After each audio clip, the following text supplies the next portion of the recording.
Hello friends, good morning. Today we will see the question answer of Unit 4 and the name of the chapter is Cry. हम लोग पहले ही इस chapter को पढ़ चुके हैं। आज हम लोग क्वेश्चन आंसर के बारे में देखेंगे। तो सबसे पहले इसमें क्वेश्चन आंसर में है क्या, लेट्स रीड, आइए पढ़ते हैं। इसमें क्या लिखा है, according to the poet should you cry a little और should you cry a lot, यानी पोएट के अनुसार आपको थोड़ा चिल्लाना चाहिए, थोड़ा रोना चाहिए या कुछ बहुत ज़्यादा रोना चाहिए। तो आपने चैप्टर पढ़ा है, बताइए क्या होना चाहिए, कि हमें थोड़ा रोना चाहिए, ज़्यादा रोना चाहिए। तो हम देखते हैं, according to the poet we should cry a lot, यानी हमें बहुत ज़्यादा रोना चाहिए। What can you do after crying a lot, यानी आपको बहुत सारे रोने के बाद क्या करना चाहिए, आप क्या कर सकते हो, है ना। तो इसके बाद हम नेक्स्ट क्वेश्चन देखते हैं कि हमें क्या करना चाहिए, हम क्या कर सकते हैं। We can take bath after crying a lot, हम स्नान कर सकते हैं बहुत ज़्यादा चिल्लाने के बाद या रोने के बाद। Question number 3, read the first 2 lines, आप पहले 2 लाइन को पढ़िए, lines of the poem and is the mood. तो ये बताइए उसमें मूड आपका कैसा होगा, हैप्पी होगा, सैड होगा, एंग्री होगा, जेलस होगा या अपसेट होगा। यानी आप खुश रहेंगे, उदास रहेंगे, ठीक है, क्रोधित होंगे, ईर्ष्या फील करेंगे, या फिर आप अपसेट होंगे, घबरा जाएंगे। तो कैसा होंगे, सैड। तो पहले 2 लाइन आप फिर से पढ़ के देख लीजिएगा। पहले 2 पंक्तियों में हमें सैडनेस की बात कही गई है। In the last few lines, अंतिम के कुछ पंक्तियों में, the mood off the poet has change, poet का मूड चेंज हो गया है। व्हाट इज़ इट नाउ, वो मूड कैसा था, very happy, angry, cheerful, sad या जेलस। तो कैसा था उसका मूड, उसका मूड था चीयरफुल। अब नीचे दिया गया है, are these sentences right or wrong, आपको ये सेंटेंस बताना है कि सही है कि गलत है। The poet says you must not cry much, यानी कवि ने कहा कि आपको ज़्यादा नहीं चिल्लाना चाहिए, ज़्यादा नहीं रोना चाहिए। तो अभी ऊपर बता ही दिए कि आपको बहुत रोना चाहिए, ये कह रहा है नहीं रोना चाहिए। तो ये ट्रू होगा कि फॉल्स, या राइट या रॉन्ग भी लिख सकते हैं, या ट्रू फॉल्स भी लिख सकते हैं। तो ये फॉल्स है। The poet says that you should cry till your pillow is soaked, आपको तब तक रोना चाहिए जब तक कि आपका तकिया गीला ना हो जाए।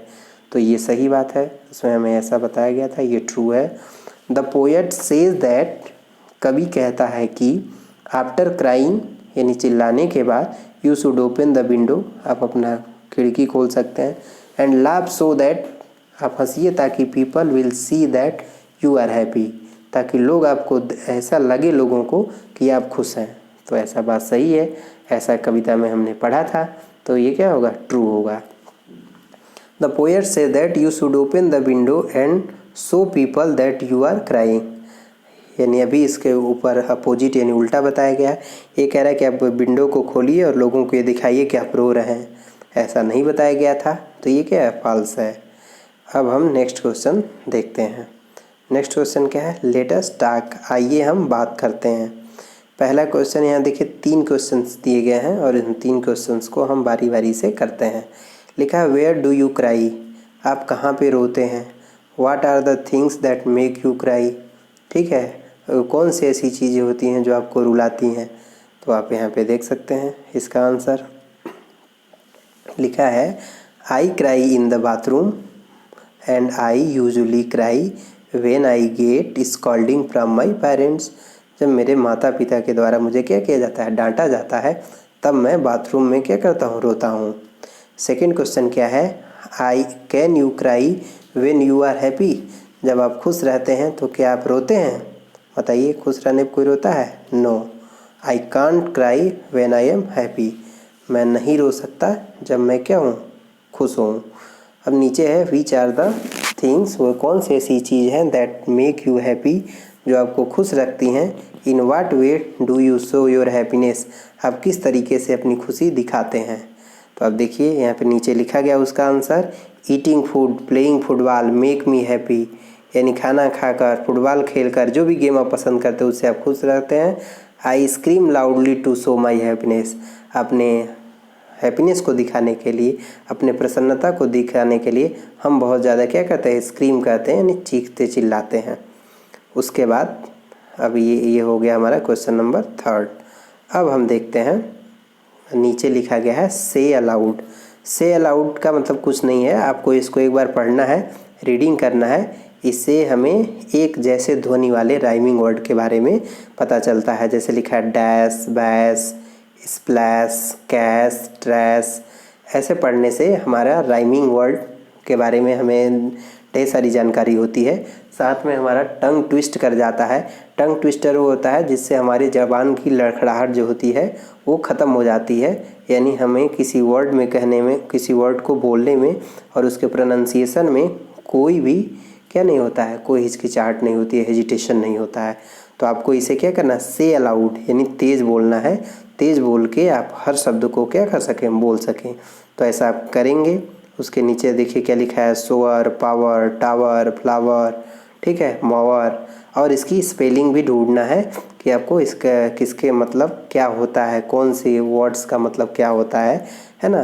तो इससे आपका वर्ड पावर भी इनरिच होगा। अब नेक्स्ट हम देखते हैं नेक्स्ट क्वेश्चन। नेक्स्ट क्वेश्चन में लिखा है वर्ड बिल्डिंग।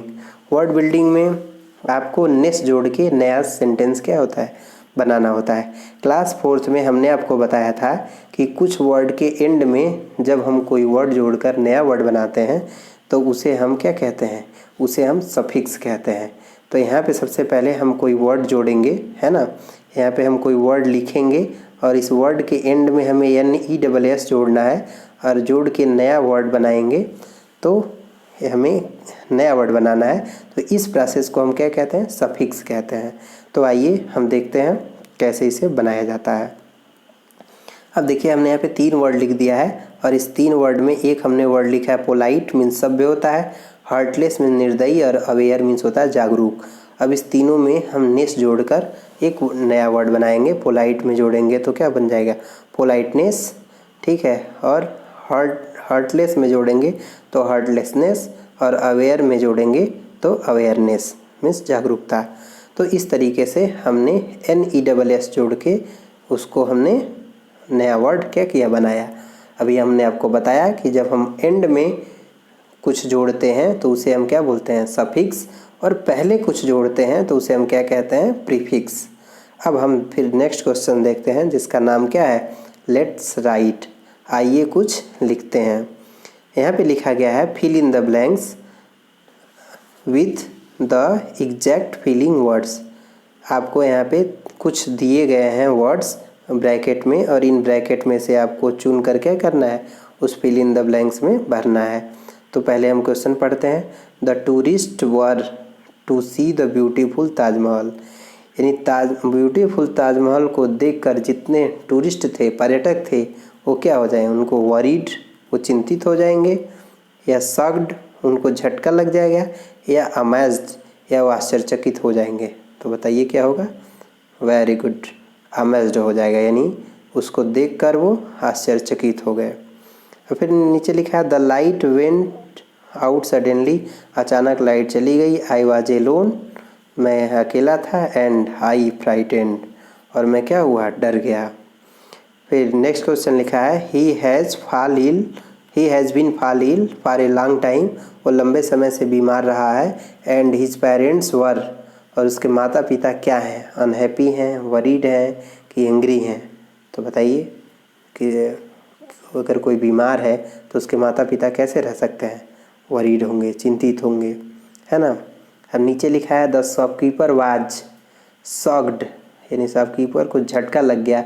व्हेन ही सा his safe white open with all his money missing. जब उसने देखा कि जो उसकी सेफ है, अलमारी है, वो बिल्कुल खुली पड़ी है और उसका जो सारा पैसा है वो क्या हुआ, चला गया। तो शॉक मीन्स होता है झटका लगना, उसको झटका लग गया। नेक्स्ट अब हम देखेंगे, ये है क्रिएटिव राइटिंग। क्रिएटिव राइटिंग क्या होता है, मैंने आपको बताया कि जब हम पेपर देते हैं, हाफ ईयरली देते हैं, ईयरली पेपर देते हैं, तो हमें कोई पिक्चर दिया जाता है, या पिक्चर देने के बाद क्या कोई सिचुएशन दिया जाता है और उस सिचुएशन के बारे में हमें लिखना होता है। ऐसे राइटिंग को हम क्रिएटिव राइटिंग कहते हैं। यहाँ पे लिखा है narrate an incident when you have experienced happiness, excitement, surprise. आप एक ऐसी घटना का जिक्र कीजिए जब आप बहुत खुश हों, बहुत उत्तेजित हों, बहुत आश्चर्यचकित हों, तो you can use the following clue. आप नीचे जो क्लू दिया गया है आप उसका इस्तेमाल कर सकते हैं। विद whom, किसके साथ, व्हेन डिड इट हैपन, कब आपके साथ हुआ, वाई, क्यों, एंड वेयर, कहाँ, यानी कब आप खुश थे, क्यों खुश थे, ठीक है, किसके साथ खुश थे, ठीक है, ये घटना आपके साथ कब घटी। यानी इस शब्दों का ये एज ए क्लू के रूप में, यानी आप सहायता के रूप में इसका प्रयोग कर सकते हैं। और इसके बाद आपको एक पैसेज लिखना है, एक छोटा सा पैराग्राफ लिखिए और अपनी क्रिएटिव राइटिंग के माध्यम से अपनी भावनाओं को उजागर कीजिए, लिखिए। ठीक है, तो आप कैसे लिखेंगे इसके बारे में आपको लिखना होगा, है ना। तो हम यहाँ पे एक लिख के दिखाते हैं। ज़रूरी नहीं कि आपका ऐसा ही हो, आपका अलग भी हो सकता है, क्योंकि सबके अपने एक्सपीरियंस अलग अलग होते हैं। तो आप अलग भी लिख सकते हैं, आपको नहीं पता है तो इसको भी देख के अपने विचार को बना सकते हैं। लिखा है, वन मॉर्निंग, एक सुबह, I found my pet dog missing at home. मैंने पाया कि मेरा जो पालतू कुत्ता था वो घर से क्या हुआ, मिस हो गया। मिसिंग एट होम, वो घर पे कहीं चला गया। आई वॉज वरीड अबाउट, मैं चिंतित हो गया उसके बारे में। वेयर ही कुड बी, वो कहाँ हो सकता है।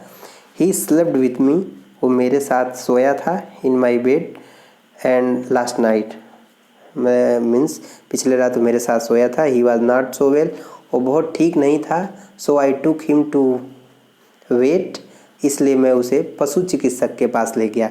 WET, वेट मीन्स होता है पशु चिकित्सक, इसलिए मैं उसे जब वो ठीक नहीं था, तो अब कुत्ता है तो डॉक्टर के पास कैसे, पशु चिकित्सक के पास ही ले जाएंगे, है ना। तो वो उसे वेट के पास ले गया। The day before he was missing, यानी खोने से पहले उसे ले गया था पशु चिकित्सक के पास। I spend the whole day to find him, मैंने पूरा दिन खर्च कर दिया, व्यतीत कर दिया उसे खोजने में।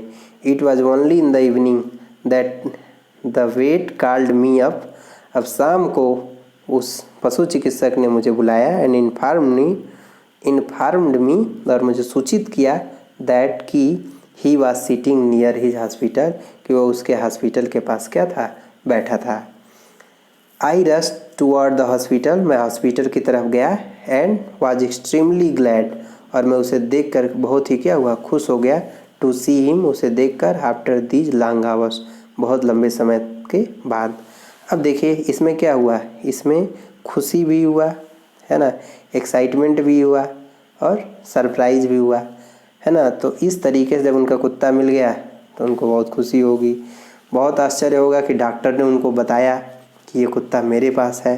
तो ऐसे ही इंसिडेंट के बारे में आपको सोचना है। अपने जीवन की कोई घटना घटी होगी तो आपको अलग, आपकी घटना अलग हो सकती है। एक कहानी आपको यहाँ पे दिखाया गया है एग्जाम्पल के तौर पे, आप अलग भी लिख सकते हैं। नेक्स्ट क्या है, फूड फॉर थाट।